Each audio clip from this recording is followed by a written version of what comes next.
J'ai farfouillé dans le programme du Parti animaliste pour les européennes 2024. Bel effort. Vous êtes pas prêts, j'ai même pas effleuré la surface que c'est déjà stratosphérique de foutage de gueule. Restez là, hein, je vous jure, c'est le pompon sur la Garonne. Vous êtes abonné au fait? Et la fête des pères, vous y pensez?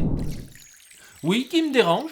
Non, je n'étais pas en train de lire le programme du Parti animaliste, mais ce magnifique livre illustré Bois et Marais. Eh bien oui, mon ami, c'est bientôt la fête des pères, et si tu veux un livre de souvenirs, de sensations et surtout d'images, bah il est pour ton papa. Écrit par Patrice Bach aux éditions Versicolor, on y retrouve des peintures à l'huile, de l'aquarelle, du pastel ou de l'acrylique, mais dans tous les cas, il se dégage et il se transmet une émotion certaine. Tu vas trouver ce livre sur le site des éditions Versicolor, et si t'es un petit peu radin et que tu veux faire un poil d'économie, tu tapes le code Bois et Marais 10 et t'auras 10% sur le cadeau pour ton papa. Enfin, ça c'est toi qui vois, après c'est toi qui vas t'endormir avec l'idée que t'as rentré un code promo pour ton papa. Vas-y, je veux pas rentrer dans tes... Bois et Marais, toutes les infos en description.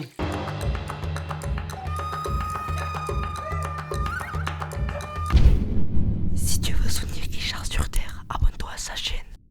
Il y a quelques mois, je m'étais amusé avec une offre d'emploi postée par le Parti animaliste qui cherchait alors un CDD pour écrire son programme pour les européennes. Non, eux, ils se sentaient pas de le faire. Alors ils ont dû le trouver, leur emploi précaire. Et il a bossé. Et c'est une vraie pépite. Alors petit avertissement, j'ai pas pu me fader l'entièreté du programme, hein. La vidéo durerait 3h30. On va parler de ce qui nous touche, hein, c'est-à-dire la chasse. Et un peu la viande. Et justement, petit malandrin, on attaque direct avec du très lourd. On commence par le petit onglet intitulé Pour une santé protégée, hein, qui nous amène sur cette page, qui nous apprend qu'il est maintenant démontré par les recommandations officielles internationales qu'une alimentation carnée présente des risques pour la santé. Cancer, maladies cardiovasculaires, obésité, diabète. La viande, c'est mauvais pour la santé et c'est pas une affirmation gratuite. Ils ont foutu un lien là, juste là. Moi, vous me connaissez, n'écoutant que mon courage. Je clique et je tombe sur un rapport de l'OMS qui concerne les viandes rouges et les viandes transformées. Alors déjà, c'est pas la viande, c'est la viande rouge et la viande transformée. Mais bref, je scrolle, fébrile et plein d'espoir, quand soudain, à brûle-pourpoint, tout en haut de l'étude, je tombe sur la note de synthèse avec les messages clés à retenir. Et le premier, tout en haut de la liste, c'est ça. La viande rouge peut constituer un élément important d'un régime alimentaire sain, en particulier à certains stades de la vie.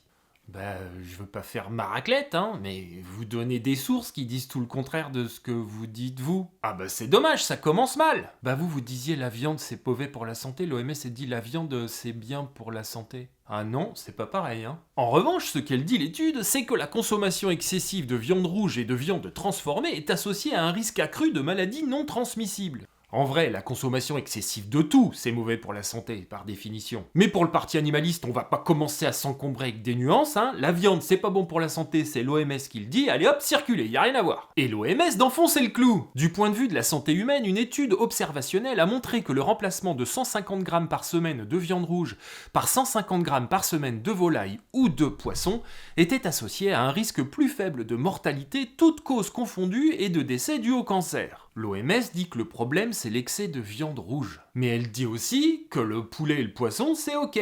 Or en citant l'OMS, vous affirmez que le problème c'est la viande en général. Donc vous avez travesti les propos de l'OMS pour les faire rentrer dans votre petit logiciel vegan. Donc vous êtes des menteurs. Et alors, est-ce qu'on vote pour des menteurs? Alors là, je vous laisse faire le...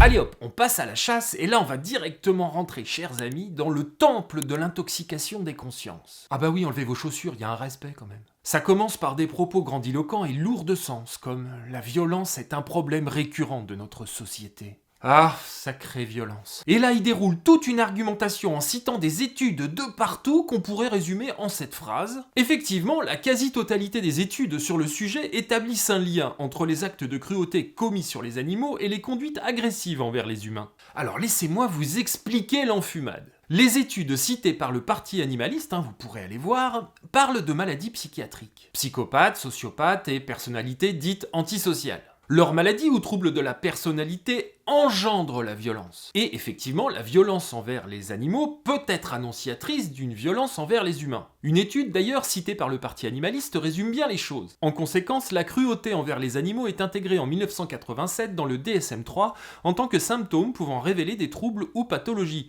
Elle sert ainsi en grande partie à déceler des troubles de la personnalité antisociale. Mais c'est quoi le rapport avec Jean-Claude et son élevage de dindes? Le rapport avec Doumé qui va chasser le sanglier? Elle est précisément là, l'enfumade. Oui, vous m'en voudrez pas, je pars du principe qu'ils savent qu'ils disent des conneries, sinon c'est encore plus grave. Ils mettent en parallèle la chasse ou l'élevage et les gros tarés qui enfoncent des aiguilles à tricoter dans les yeux des chats. C'est une pure manipulation consciente et une méthode hallucinante de malhonnêteté. D'ailleurs, il m'a encore suffi de suivre un lien donné dans le programme du parti animaliste. Fondation Droit Animal, c'est de la science il paraît. Et même eux, ils osent pas enfumer les gens comme ça. Écoutez-les sur le sujet de la violence envers les animaux. Elle peut être un des prédicateurs de futurs homicides, mais à condition, comme on l'a dit, d'être infligée avec le but de faire souffrir, d'être sévère, intentionnel, répété, et de s'exercer notamment sur des chats ou des chiens. Pourquoi vous le dites pas tout ça, parti animaliste? C'est pas dans le narratif? Ça contrecarre votre petite démonstration? Votre pathétique petite tentative d'assimiler la violence avec la chasse ou l'élevage? Oui, pour ceux qui se demandent si le parti animaliste fait effectivement un lien entre la violence, la chasse et les abattoirs, ils déroulent leur raisonnement tranquillement. Or, cette violence sur les animaux s'exerce souvent en toute impunité et est même en de nombreuses occasions légales. Que ce soit lors des parties de chasse, les corridas ou dans les abattoirs. C'est parfois aussi une source de violence entre humains. En effet, les activités de chasse favorisent la diffusion des armes à feu, utilisées dans les homicides, les féminicides, les agressions, etc. Vous avez déjà vu pareille agglomération de conneries, vous? Maintenant qu'on a bien démontré que la violence envers les animaux amenait à la violence envers les humains, on a vu le niveau de démonstration, on enchaîne sur la chasse et la boucherie. Et on brandit les morts par armes à feu, les agressions, les féminicides, avant d'interdire la chasse. Avant d'interdire les armes, avant de dire des choses comme ça. Que cette violence envers les animaux soit institutionnalisée, comme c'est le cas dans les abattoirs où le fait d'individus isolés, le lien est le même.